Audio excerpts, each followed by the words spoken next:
Sveiki visi sugrįžę į dar vieną Amber Crypto video. Šiandien šiek tiek pradedame su liūdnesnė gaida, kadangi rinkose yra prasta situacija. Ne tik kriptovaliutų rinkai, bet ir akcijų rinkai, ir Japonijos akcijų indeksui ir taip toliau situacija nekokia. Taigi šiandien pasižiūrėsime informaciją ir pašnekėsime, ar jau viskas, ar atėjo recesija, ar laikas bėgti iš visų rinkų, ar kriptovaliutų bullrunas yra atšauktas ir visa kita, ir ar jau laikas būti trauktis iš rinkų. Taigi peržiūrėkite šį video nuo pradžios iki galo ir viską sužinosite. Taip pat, jeigu norite gauti aktualiausią informaciją, visas naujienas, gauti mūsų analizės, viską live telefone ir taip pat būti informuoti, kada prasideda mūsų video, galite prisijungti prie mūsų nemokamos Telegram grupės, jau turime beveik 150 narių. Taip pat tiem, kas nori išmokti, irgi turime mokymus, kuriuos rasite apačioje, taigi pasižiūrėkite linkus apačioje, taip pat yra ir nemokama pamoka pradedantiesiems, tai tiem, kas kam aktualu, pasižiūrėkite, tikrai rasite daug resursų, kas nori gauti informaciją telefone, kas nori galbūt išmokti prekiauti, investuoti, užsidirbti iš kriptovaliutų, visi linkai aprašyme, spauskit like, subscribe šiam video ir keliaujam tiesiai prie apžvalgos. Gerai, tai kaip ir matome, pastarąją savaitę viskas labai raudonuoja. Nebuvo, kad bitcoinas labai stipriai nukrito į apačią, bet altcoinai kenčia kaip visada. Matome, kad kai kurie altcoinai nukrito net 20%, kiti 15%, kiti 11% ir panašiai. Tai tikrai negeriausia savaitė rinkai, o tai yra pirma rugsėjo savaitė. Tai kas vyksta ir pradedam nuo išsiaiškinimo, kodėl visą tai vyksta. Tai aš pagrindė identifikau kelias priežastis. Pirmoji priežastis yra, kad Japanese Carry Trade, apie kurį jau šnekėjome praeitame video, kuris nukrešino visą rinką, nukrešino akcijas, nukrešino kripto rinką, nukrešino Japonijos akcijų rinką, tai buvo Japonijos bankų palūkanų pakėlimas, tai tas Japanese Carry Trade. Tai kas neatsimenate arba nesate susipažinęs, tai iš esmės Japonijoje būdavo nulinės palūkanos labai ilgai, ten daug metų ir žmonės realiai nemokamai skolindavosi pinigus iš bankų, tai prisiskolino milijonus ar net milijardus pinigų iš bankų ir juos visus suinvestavo. Tai užsienio rinkose, namų rinkose, į nekilnojamą turtą ir panašiai. Ir pirmą kartą po daug metų Japonijos bankas pakėlė palūkanas. Tai ką tai reiškia? Tai reiškia, kad tie pinigai, kurie buvo nemokami, žmonėms pasidarė mokami ir tada greičiausiai dauguma jų permastė savo strategijas, pradėjo pinigus iš užsienio rinkų ir taip toliau. Ir visa tai sukėlė didžiulį krešą ir, pavyzdžiui, doleris nukrito prieš japonišką jeną, bet po to Japonijos bankas nuramino rinką, pasakė, kad jau viskas, daugiau nebekelsime palūkanų ir viskas buvo ramu. Bet dabar atėjo rugsėjo 2 ir jau mes matome užuominas, kad viskas dar nesibaigė ir Japonija greičiausiai kels vėl palūkanas. Neaišku, kada tas bus, neaišku, kiek tai bus, bet jau investuotojai yra sunerime ir jau apie tai vyksta daug diskusijų. Tai vėlgi, čia matome, kad ką mes matome, kad Japonijai tęsiasi problema su infliacija ir infliacija yra tas dalykas, dėl ko jie pakėlė palūkanas. Ir infliacija matome, kad nelabai pagerėjo, rugpjūčio mėnesį ji dar padidėjo, tai aišku, kad tai labai tikėtina, kad gali būti dar vienas palūkanų paaukštinimas ir tada pamatysime antrąją bangą, vėl likvidacijų, vėl rinkos nukritimų ir panašiai. Bet ką svarbu suprasti, kad tai greičiausiai, bent jau kiek aš domėjausi, aišku, nieko nėra aiškaus. Japonijos bankas tiksliai neatskleidė, kada bus tas palūkanų didinimas, bet aš mačiau, daug analitikų mano, kad tai bus šiais metais, bet tai bus ne šį ir ne kitą ir ne dar kitą mėnesį, o greičiausiai gruodžio mėnesį. Tai pasižiūrėsim, kai viskas išeis, bet jeigu manote, kad tai nepaveikė rinkų ir tai yra tik gandai, tai labai stipriai paveikė rinkas. Pasižiūrėkite į Nikkei, tai yra kaip Amerikoje yra S&P 500, tai Nikkei yra irgi Japonijos 225 įmonių akcijų indeksas. Tai va čia buvo tas Japanese Carry Trade, kaip pakėlė palūkanas ir pasižiūrėkit, koks buvo krešas. Tokio krešo jis nukrešino realiai kainą vis tiek, kiek per metus pakilo, tiek ir nukrešino per 2 dienas realiai. Tai žodžiu, ir dabar kas vėl vyksta krešas, o čia jau buvo atsistatymas ir dabar ties su šitom naujienom vėl judame į apačią. Jis nėra labai staigus, jis nėra labai didelis, nes dar nebuvo jokio palūkanų didinimo, bet vien tik ties šiomis naujienomis mes matome jau, kad vėl krešina ir tai vėl turėtų tiesiog didelį impaktą visom pasaulio rinkom. Bet neaišku, pirmas dalykas, tai neaišku, ar iš viso tai bus, čia yra tik gandai, bet jeigu tai bus įdomu, ar bus tas tik pusiau tokio dydžio paveikimas kitų rinkų, ar kaip iš viso kas bus. Tai kol kas sunku pasakyti, kas bus, kai dar kartą pakels palūkanas, ar jas iš vis pakels, bet kol kas rinka jau reaguoja į tai po truputį. Tai čia yra pirmoji priežastis, antroji priežastis, kodėl viskas yra nukritę, nes kriptovaliutų rinka tai nėra vienintelė rinka, kuri tiesiog nukrenta. Tai nukrenta visos rinkos, nesvarbu, ar jūs investuojate į kripto rinką, reakcijus tiek prarasite pinigus, nes tiesiog vyksta nekokia ekonominė situacija. Dabar kas įvyko? Vėlgi, akcijų rinkoje išvaipinta daugiau nei 1 trilijonas pinigų. Kai irgi matome, Apple nukrito, Nvidia nukrito, Microsoft, Google, Meta, Nvidia nukrito ne 10%. 10% Nvidios pinigų praradimas per vieną dieną, ten man atrodo milijardai skaičiuojasi, kiek jie prarado pinigų. Ir kodėl taip įvyko?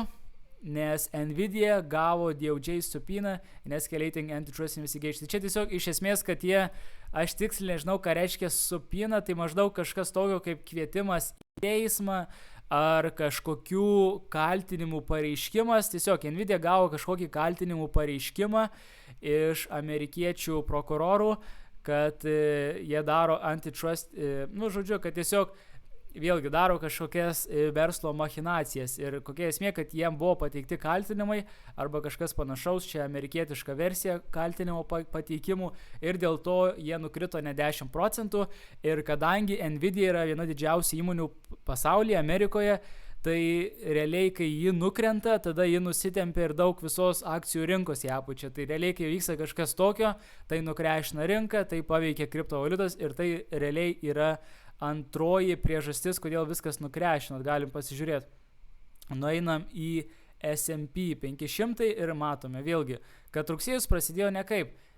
Čia matėme, kad buvome jau prie all time highs ir dabar matome, kad vėlgi vyksta arba čia padarysime higher high po truputį, tai kažkas tokio. Dar matome, kad negalime dar pralaužti aukštumų, bet jau kai ateis tas visas pralaužimas, tada prasilauš ir bitcoinas ir visa kita, nes irgi pažiūrim į Nasdaq. Nasdaq tai stabiliai kyla į viršų, irgi matome, kad galime net šiek tiek dar išsitolinti, kad situacija Nasdaq'ui tikrai nėra bloga, bet S&P yra šiek tiek prastesnė, bet vis tiek, pavyzdžiui, Nasdaq parodo, kad situacija nėra tokia bloga, kaip atrodo, kad mes judame į viršų ir darome naujus all time highs. Tai kokia dabar yra visa situacija? Vėlgi dar trumpai apie Nvidia. Tai buvo tikrai įdomus metai, nes Nvidia tapo didžiausia public company in the world. Ir jie tuo pačiu mažiau nei per vieną mėnesį įsitrynė 1 trilijoną market cap'o, tai 1 trilijoną savo vertės. Tai daug visko vyksta su Nvidia ir čia irgi viena iš priežasčių, kodėl dabar viskas krešina. Tai vėlgi, ar dabar yra laikas panikuot, ar dabar yra laikas bijot? Aš tai manau, kad ne, nes mes esame tiesiog standartinėme bullrun'e. Tai mes jau turėjom didžiulius pajudėjimus į viršų. Tai nesitikėkit, kad viskas bus visą laiką tik į viršų. Dabar kas laukia, jau metus mes esame šioje, ar tai pusę metų, jau ilgai, daugiau nei pusę metų, esame šioje konsolidacijoje, tai yra toks kaip, čia kad ir kaip pasižiūrėsi, kaip nepavadinsi, tiesiog gali kanalų vadinti, gali vadinti retracementu, kad ir kaip pavadinsi, matome, kad kaina juda po truputį į apačią. Bet tai yra tiesiog užsikrovimas prieš sekantį judesį. Ir matome, kad daug analitikų tą ir masto, sako, kad jūs neverkit dėl trumpalaikių judėjimų, trumpalaikių naujienų, o išsitolinkit ir matysit, kas iš tikrųjų vyksta, kad dabar yra trumpas rinkos nukritimas prieš judant toliau. Man čia atrodo visiškai logiška, kadangi aš gerai išmanau techninę analizę, tai man tai atrodo viskas logiška. Paskutinė svarbi informacija, tai yra svarbiausios datos, kuris reiktų stebėti rugsėjo mėnesį, ir nuo šių datų priklausys turbūt irgi labai smarkiai priklausys, kur mes keliausim toliau, arba ar tai bus bullish naujienos ar bearish naujienos, tai reiškia, ar tai naujienos, kurios mus pakels į viršų, ar nuleis rinką į apačią. Tai kokia yra situacija? Tai Ir dabar irgi labai svarbus dalykas, tai yra svarbiausios datos, kurias reiktų stebėti rugsėjo mėnesį. Ir irgi tai yra datos, kurios pakreips eigą rinkos ir kriptovaliutų rinkos ir akcijų rinkos. Tai yra tiesiog duomenys iš Amerikos ir electionų ir makroekonomikos. Tai 10 rugsėjo turėsime debatus Amerikos prezidentų, jeigu jie tikrai įvyks ir taip toliau. Tai irgi nepamirškite, kad jei Trumpui gerai sekasi, tai iš tikrųjų čia įdomus ta politika, čia galima ilgai diskutuoti.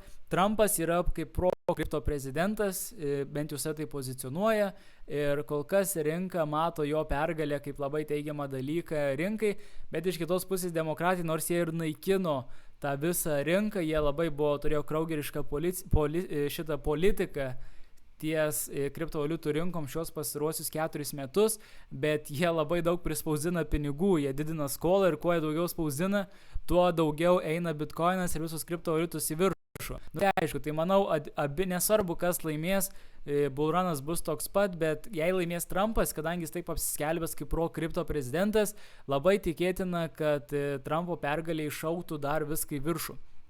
Tai irgi tiesiog debatai, irgi gal bus įdomu stebėti. 11 rugsėjo išeina CPI, tai yra infliacija. Infliacija jau jinai yra svarbi, aišku, bet jau anksčiau infliacija būdavo svarbesnė, nes mes laukdavom, kada bus mažinos palūkanos. Dabar jau infliacija netokia svarbi, bet vėlgi, mums reikia, jeigu infliacija nukris dar labiau, tai tikrai gali būti, kad rinka sureaguos labai teigiamai ir pakilsim į viršų. Jeigu infliacija bus tokia pati, tai neutrali zona, jeigu pakils, irgi nebus labai gerai, bet neturėtų būti tragedija. Bet vėlgi, infliacijos pakilimas Amerikoje niekada nėra gerai, tai kuo mažesnė infliacija, tuo geriau tiesiog yra rinkai. Tada bus PPI ir FOMC, tai 18 dieną mes gausime savo pirmą palūkanų mažinimą. Jis jau yra garantuotas, nėra jokių bet, bus palūkanų mažinimas. Tai tiesiog šios datos irgi nulems visą rugsėjį. Kol kas rugsėjas neprasidėjo ten labai žiauriai gerai, bet aš tikrai patarčiau jum nepanikuot, viskas bus gerai.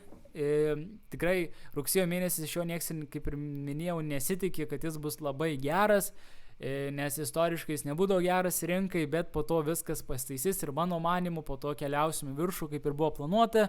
Tikėkime, per rugsėjo mėnesį neįvyks kažkokių netikėtumų, tokių kaip dar vienas Japanese carry trade, tai yra, kad Japonijos bankas pakels palūkanas. Tikiuosi, tokių dalykų nebus. Jei tokių dalykų nebus, tai mes tikrai liksime taip pat tokioje pačioje vietoje, o galbūt net ir šiek tiek pakilsime į aukščiau. Taigi rugsėjas toks bus mėnesis, čia yra svarbiausios datos. Dabar rugsėjo apžvalga neatrodo labai gerai, pirma savaitė yra kol kas nelabai gera, bet mano nuomonė viskas pasikeis ir šiaip nereiktų tai fokusuotis į tokias trumpalaikės naujienas. Taigi nepamirškite, jeigu norite gauti visas aktualiausias naujienas į savo telefoną, visas analizės, dalyvauti diskusiją, analizuoti kartu su manim, prisijungite į mūsų nemokamą grupę, turime beveik 150 narių, o tie, kas nori išmokti prekiauti, dabar irgi yra pats geriausias laikas mokytis prekiauti, investuoti, tai irgi linkai yra apačioje, mokymai apačioje, jeigu esate pradedantysis, galite užsirašyti nemokamą pamoką. Ir nemokama pamoka jums padės suprasti, kaip užsidirbti iš rinkos, kas yra techninė analizė, kaip naudotis tradingu ir panašiai. Taigi visi linkai apačioje, jeigu šis video buvo naudingas, spauskite subscribe, daug informacijos dar laukia, naudingos, taigi tiek šiam video ir susitiksime kitame.